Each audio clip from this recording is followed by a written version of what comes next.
बहुत समय पहले की बात है। एक घना जंगल था जहां बड़े बड़े पेड़, हरी भरी घास और मीठे फलों से लदे वृक्ष थे। इस जंगल में कई जानवर खुशी खुशी रहते थे। उनमें से एक था चिंटू खरगोश, जो बहुत बुद्धिमान और तेज था।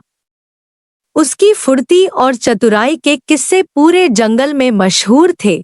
उसी जंगल में टोनी लोमड़ी भी रहती थी। वह बहुत चालाक और धोखेबाज थी।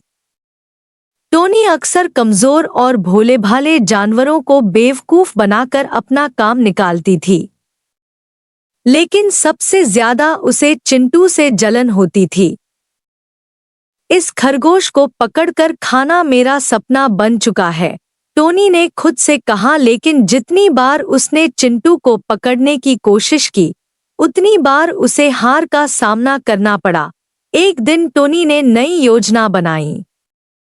उसने सोचा, अगर मैं इसे सीधा पकड़ नहीं सकती तो इसे चालाकी से जाल में फंसाना होगा। टोनी ने जंगल के रास्ते में एक गहरा गड्ढा खोदा। फिर उसने उस गड्ढे को पत्तों, सूखी टहनियों और मिट्टी से ढक दिया ताकि वह दिखाई न दे। गड्ढे के ठीक सामने उसने कुछ गाजर भी रख दी ताकि चिंटू को लुभाया जा सके। अब टोनी चिंटू के पास पहुंची और बोली, अरे चिंटू, तुम तो पूरे जंगल में सबसे तेज दौड़ने वाले और सबसे ऊंचा कूदने वाले हो, पर क्या तुम सच में ऊंचा कूद सकते हो? चिंटू समझ गया कि कुछ गड़बड़ है। उसने टोनी की आंखों में देखा और फिर जमीन की ओर ध्यान दिया। वहां मिट्टी कुछ अलग सी लग रही थी। चिंटू की समझ में आ गया कि टोनी ने कोई चाल चली है। चिंटू ने बिना घबराए मुस्कुराते हुए कहा, अरे टोनी दीदी, कूदने की क्या बात है? मैं तो यहाँ से बहुत ऊंचा कूद सकता हूँ। लेकिन तुम तो मुझसे बड़ी हो, तुम्हें भी तो कूदना आता होगा। चलो पहले तुम दिखाओ। टोनी सोचने लगी, अगर मैं पहले कूदूंगी तो यह देखेगा कि मैं कितना ऊंचा कूद सकती हूँ, और फिर वह भी कोशिश करेगा। तब वह गड्ढे में गिर जाएगा। टोनी ने खुद को बहुत होशियार समझते हुए गड्ढे के पास जाकर लंबी छलांग लगाई। लेकिन जैसे ही उसने पैर जमीन पर रखा, उसे एहसास हुआ कि वह गड्ढे में गिर रही है। अरे बाप रे! वह जोर से चिल्लाई और सीधा गड्ढे में जा गिरी।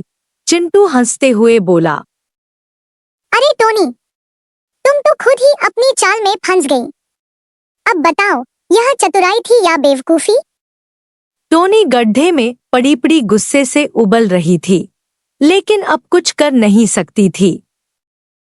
चिंटू ने जंगल के अन्य जानवरों को बुलाया और सबने मिलकर टोनी को सबक सिखाया।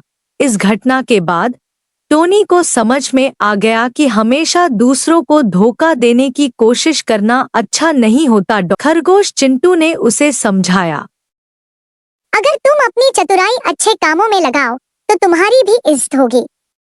लेकिन अगर तुम दूसरों को नुकसान पहुंचाने के लिए चालाकी करोगी तो एक दिन खुद ही फंस जाओगी। इस घटना के बाद टोनी ने कभी किसी को धोखा नहीं दिया और जंगल के बाकी जानवरों के साथ मिलकर रहने लगी।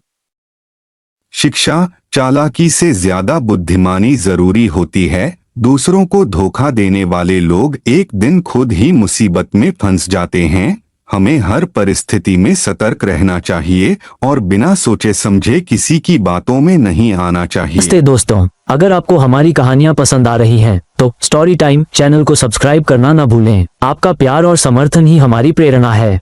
धन्यवाद।